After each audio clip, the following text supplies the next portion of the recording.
wait a second. Before you watch my podcast, make sure you like the video, make sure you're subscribed, click the red button if you're not, and click the little bell beside it so you get notified every time I post another podcast.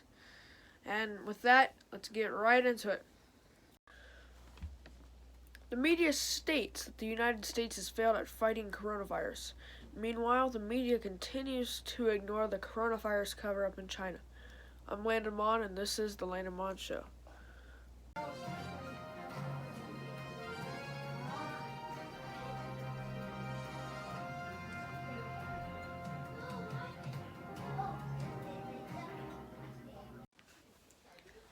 I'd like to take a moment to honor civil rights hero John Lewis.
Let's begin this podcast on where we stand with COVID-19. You're starting to see cases start to decrease in places such as Texas and Arizona. According to the Wall Street Journal, 6 months into the pandemic, researchers are starting to finally ask the question, how deadly really is this virus?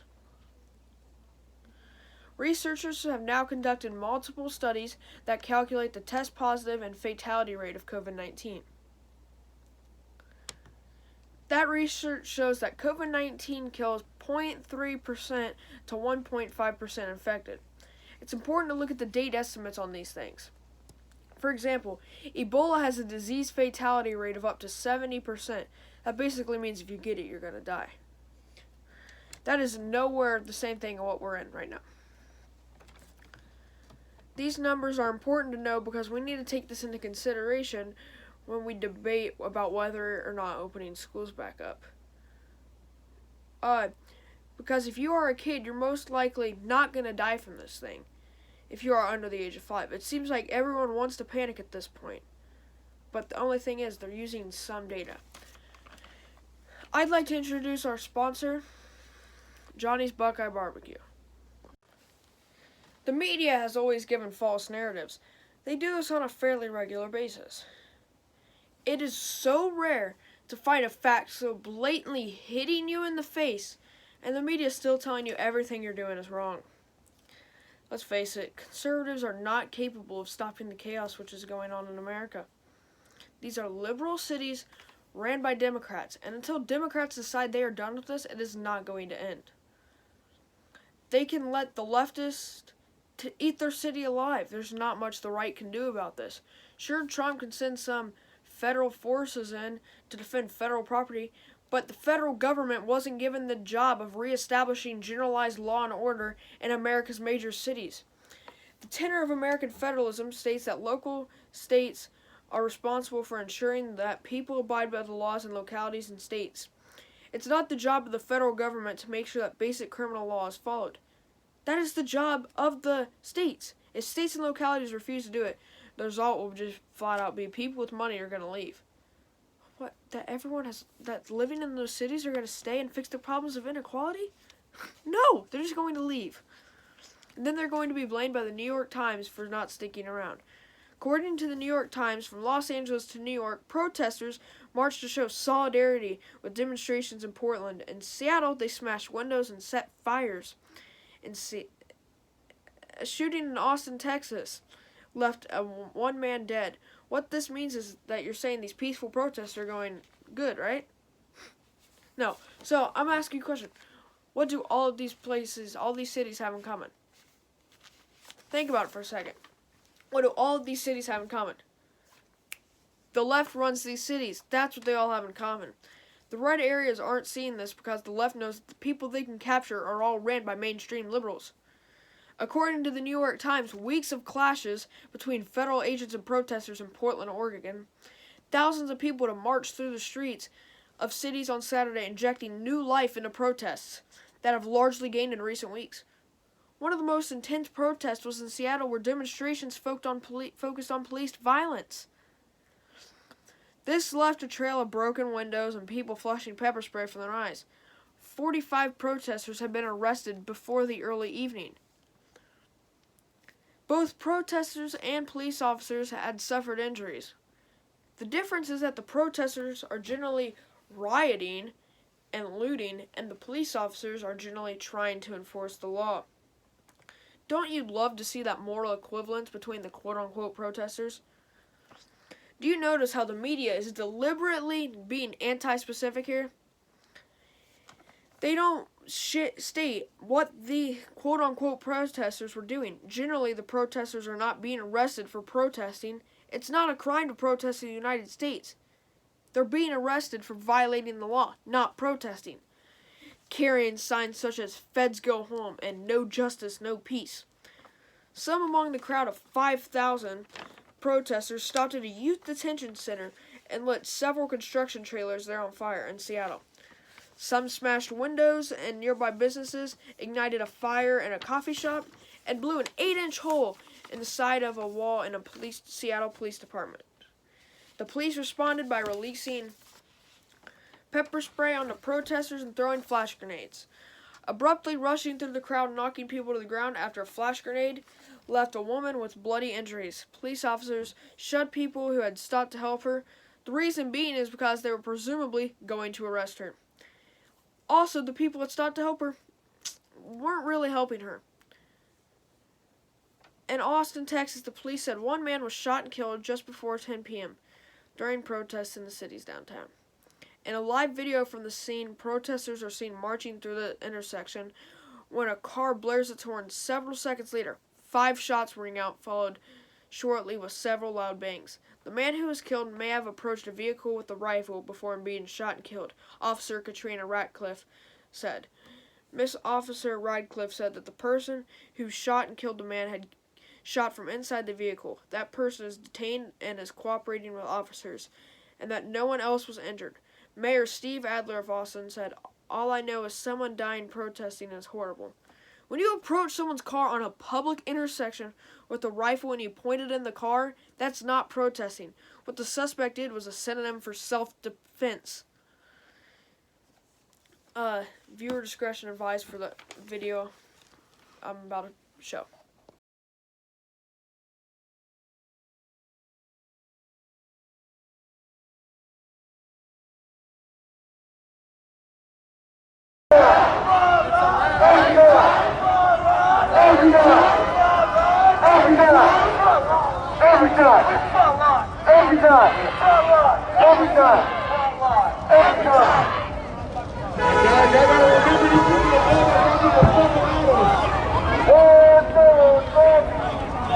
Everybody back up!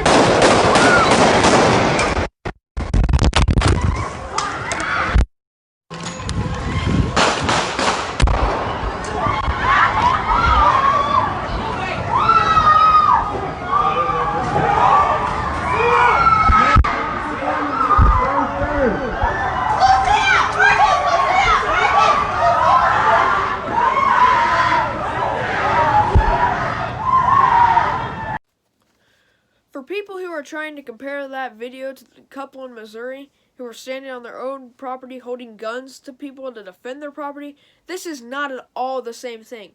One of this is on their property, and the other one is them on the street. That would be like if they walked out onto their street and pointed a gun in somebody's car and pointed at them.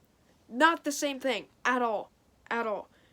Our city is shaken, like so many in our community. I am heartbroken and stunned, said Mayor of Austin, Texas, Steve Adler. According to the New York Times, in LA, protesters clashed with police officers outside of the federal courthouse downtown. Videos show people smashing windows, throwing water bottles at officers after protests set fire projectiles at them. The federal courthouse in Portland has been the scene of nightly chaotic demonstrations for weeks, which continued again into Sunday morning. As thousands participated in marching around the city, this makes the 59th consecutive day of protesting there. Earlier, a group of nurses in scrubs joined an organized group of mothers in helmets and fathers in hard hats, all lined up against the fence of federal courthouse, where federal agents had been assembled. Shortly after 1 a.m., the Portland police said that the protest had become a riot and ordered the crowd to leave. Federal agents fired tear gas and left the courthouse to drive protests from the streets, stretching their authority when they clearly don't need to because their authority is already clearly known.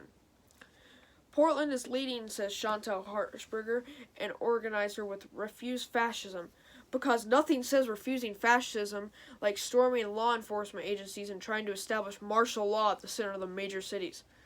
Other demonstrations took place on Saturday in New York, Omaha, and Oakland, among the other cities. I'd like to thank our sponsor, Johnny's Buckeye Barbecue, once again for sponsoring this video. The best barbecue in Ohio.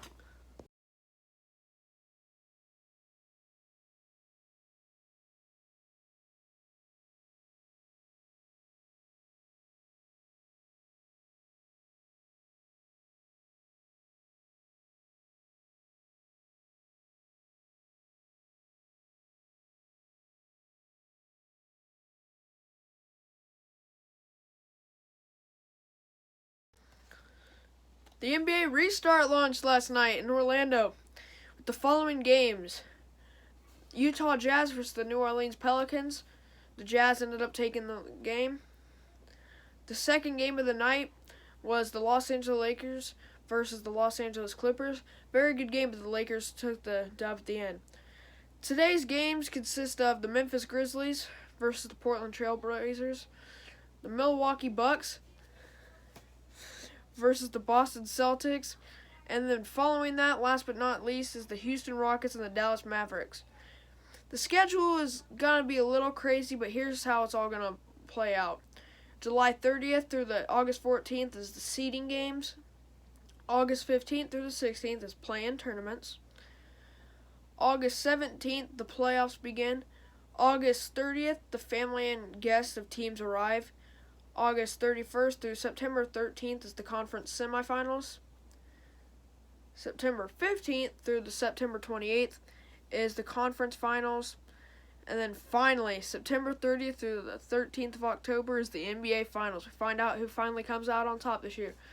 The awards are going to be given out for before the season was postponed. So, like, Giannis, if he was in the lead, he would get the MVP. John Morant would get the Rookie of the Year because it all goes on before the restart. There are 13 teams in Orlando from the Western Conference and 9 teams from the Eastern Conference in Orlando. Each team is allowed up to 17 players to bring to Orlando, but they can only have a roster of 15 during the playoffs, 13 active and 2 inactive. Chosen players are not required to participate due to coronavirus concerns. If a player is high risk for a health perspective, they may be excused from Orlando and receive their full salary. If a player tests positive for COVID-19, they will be required to quarantine themselves for a minimum of 7 days. Hotel workers and stuff like that, trainers, they are required to wear a mask at all times around the athletes, but they are not, if they get tested for it, they do not have to quarantine themselves. Some good news, Mike Tyson will be making his boxing comeback in an 8-round exhibition against Roy Jones Jr. on September 12th. It'll be a pay-per-view to see. It'll be exciting. The NFL has announced that they have canceled their preseason. The reason NFL preseason games were canceled from the 2020 schedule might seem obvious. The NFL attempts to start the season, but this is very difficult due to the fact that the country is fighting a global pandemic. 6 New England Patriots players have already opted out for the 2020 season with concerns about the coronavirus pandemic. Let's just be glad ex-quarterback Tom Brady traded to the Tampa Bay Buccaneers, where tight end Rob Gronkowski came out of retirement to join him. Tom Brady's stats of the 2019 season read at 4,057 passing yards, 24 touchdowns, 8 interceptions, and 6.6 yards per attempt. That's about 88.0 rating. The Buccaneers offer Brady all the tools for a massive rebound, including a quarterback-friendly system that will set him up for more big plays while also bringing him back to his full potential. So we'll be seeing GOAT mode Tom Brady back TB12. Follow-up from last week's podcast. Rapper Megan Thee Stallion was reportedly shot this month. Megan Thee Stallion gave out some new details on her Instagram. This week, she was saying she was struck with a bullet in both feet and that the fake news that is going around is going to continue to spread on. From now on, at the end of my podcast, I'm going to talk about the toll of the coronavirus. So, I'm going to talk about worldwide, what it's like in the United States right now, and what it's like in Ohio, because that's where I live. So, the confirmed cases in Ohio is 91,159. It's not good, but it's good news. There hasn't been any posted about recovered yet, but there is 3,489 deaths out of 91,000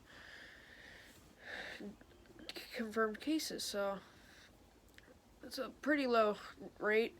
In the United States, there are 4.64 million confirmed cases of COVID-19. 2.27 million people have recovered from the coronavirus that have tested positive. And there's been 156,000 deaths in the United States from the coronavirus. In the worldwide, there are 17.3 confirmed coronavirus cases, with a recovery case rate of 10.2 million, and deaths are at a 674,000 deaths. So Governor Mike DeWine has done a whole bunch of different stuff about school, whether they're opening back up, if they're going online, if you have to wear a mask when you go back to school. I talked a lot about this on my last podcast, because I personally don't care as long as I get to go to school, because, like I said, I'm going to be moving to a new school. I want to be able to know people before I just go online. So he's talking about right now, if you go to school, then you're going to have to wear a mask all day. There'll be times where you're able to take a breather and take off your mask, but stuff like that, they're giving you the option to homeschool, and they're giving you the option to go to school for the whole hours and wear a mask the whole time.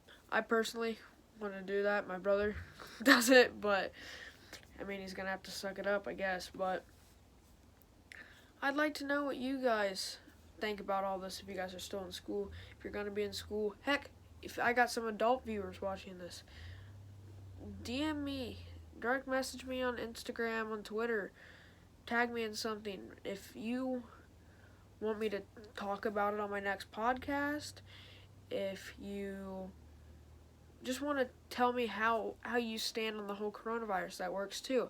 If you want to tell me what precautions you got to take at work, school, anything, I'm open. And if you want me to discuss your topic, hopefully, and maybe once I get to my 10 episode special, I'm going to start taking calls and stuff. I got a couple people that are going to want to do calls. So just let me, you guys, I need to know if you guys are interested in this stuff. So let me know. Thank you for watching the podcast. And remember, this is all just my opinion. And this is all facts, I mean. But, like, I throw my opinion in too. I'm not trying to be bad or anything. I'm just throwing out my opinion and putting the facts before my opinion. So thank you for watching again, and and I'll try to put my sources where I find my information and stuff in the ending credits, so that way you guys, if you have any more questions, you can go to like New York Times, the Washington Post, stuff like that, because I quote them quite a bit in this podcast. So thank you again, and hope you like it.